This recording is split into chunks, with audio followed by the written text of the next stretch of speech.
5 بڑی خاص اہم خبروں پر نظر۔ جی ہاں ناظرین، اور اپیل کرتے ہیں کہ جن لوگوں نے ابھی تک ہمارے چینل کو سبسکرائب نہیں کیا سبسکرائب کر لیں اور بیل آئیکن گھنٹی کے بٹن کو دبا دیں تاکہ ہر تازہ خبر اور ویڈیو آپ کو فوراً مل جایا کرے۔ ناظرین، افغانستان میں امن کے قیام کی کوششیں شروع ہے، لیکن طالبان کا سب سے بڑا مطالبہ یہ ہے کہ پہلے افغانستان سے امریکی فوجیوں کو نکالا جائے۔ جی ہاں، اسی کو لے کر ایک بڑا بیان اس وقت سامنے آیا کہ کابل میں امریکی وزیر خارجہ مائک پومپیو نے یہ بیان دیا کہ افغانستان سے ہم اپنی فوجیں نکالنے کے لیے تیار ہے، لیکن وقت کا متعین وقت ابھی نہیں بتایا گیا۔ جی ہاں، امریکی وزیر خارجہ نے کہا کہ امریکہ افغانستان سے اپنی فوجیں نکالنے کے لیے تیار ہے، لیکن واشنگٹن نے طالبان کو فوج کے انخلا کی کوئی ٹائم لائن نہیں دی ہے۔ پومپیو منگل کو افغانستان کے غیر اعلانیہ دورے پر کابل پہنچے، جہاں انہوں نے افغان کے صدر اشرف غنی اور چیف ایگزیکٹو عبداللہ کے ساتھ ملاقاتیں کی۔ تینوں رہنماؤں نے اس بات سے اتفاق کیا ہے کہ افغانستان میں امن قائم کرنا ان کی اولین ترجیح ہے، پہلا مقصد ہے۔ مائک پومپیو نے یہ بھی کہا کہ امریکہ افغانستان امن معاہدے کے حوالے سے پاکستان کی جانب سے عملی اقدامات کی توقع رکھتا ہے۔ امریکی وزیر خارجہ کا دورہ امریکی حکام اور طالبان کے درمیان امن مذاکرات کے 7ویں مرحلے کے آغاز سے پہلے سامنے آیا۔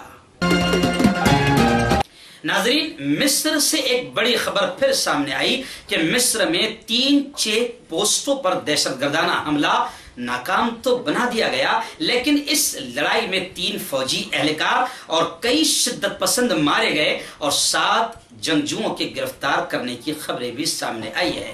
مصری فوج نے شمالی سینا میں العریش شہر میں سیکورٹی چیک پوسٹوں پر دہشت گردوں کے 3 حملے ناکام بنائے۔ بدھ کے روز صبح دہشت گردوں نے ایک ساتھ 3 مقامات پر چیک پوسٹوں پر حملے کیے، جنہیں مصری فوج نے پسپا کر دیا، ناکام بنا دیا۔ مقامی قبائلی ذریعے نے بتایا کہ العریش کے وسط میں مسلح عسکریت پسندوں نے 3 مقامات سد الوادی، الماہد اور پرانے پارکنگ اسٹینڈ پر چیک پوسٹوں کو حملے کا نشانہ بنایا۔ تاہم فوج نے ان جنگجوؤں کا ناکام مقابلہ کرنے کے بجائے زوردار انداز میں ان کا جواب دیا۔ ذرائع کے مطابق سیکورٹی فورسز اور دہشت گردوں کے درمیان خطرناک انداز میں جھڑپ ہوئی، جس میں 3 فوجی اہلکار مارے گئے اور کئی شدت پسند جنگجو ہلاک ہوئے اور 7 جنگجوؤں کو زندہ گرفتار کر لیا گیا۔ جوہری ہتھیار اور ایران کو لے کر ایک بڑی خبر پھر سامنے آئی ہے کہ امریکی قومی سلامتی مشیر نے وارننگ دی، خبردار کیا کہ جوہری ہتھیاروں سے لیس ایران پورے خطے کی سلامتی کے لیے خطرہ ہے۔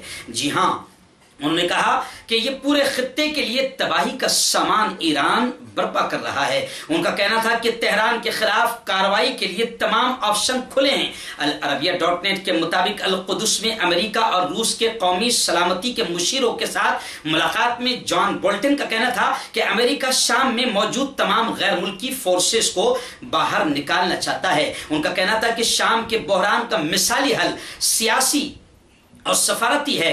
جان بولٹن نے کہا کہ شام میں ایران کی موجودگی خطرہ ہے، اور انہوں نے کہا کہ روسی حکام بھی متعدد بار شام سے ایرانیوں کی واپسی کی خواہش کا اظہار کر چکے ہیں۔ انہوں نے شام میں موجود ایرانی حمایت یافتہ ملیشیاؤں کو نکالنے کے لیے حکمت عملی وضع کرنے کی ضرورت پر بھی زور دیا۔ جان بولٹن نے کہا کہ اگر ایران مسائل کے حل میں سنجیدہ ہوتا ہے تو جوہری معاہدے کی خلاف ورزی نہ کرتا۔ جان بولٹن نے بحرین میں منعقدہ بین الاقوامی معاشی کانفرنس میں فلسطینیوں کی عدم شرکت کو غلطی قرار دیا۔ انہوں نے امریکہ کے مشرق وسطی میں امن معاہدے کی تفصیلات بتانے سے انکار کیا، تاہم ان کا یہ کہنا ہے کہ ہم فلسطینیوں اور اسرائیلیوں کے درمیان ایک ایسا معاہدہ کرانا چاہتے ہیں جو دونوں کے لیے قابل قبول ہو۔ ناظرین، افغان امن مذاکرات سے پہلے طالبان نے میڈیا کو دھمکی دی، ایسی بڑی خبر سامنے آئی ہے۔ جی ہاں، امریکہ اور افغانستان نے طالبان کی جانب سے افغان میڈیا کو طالبان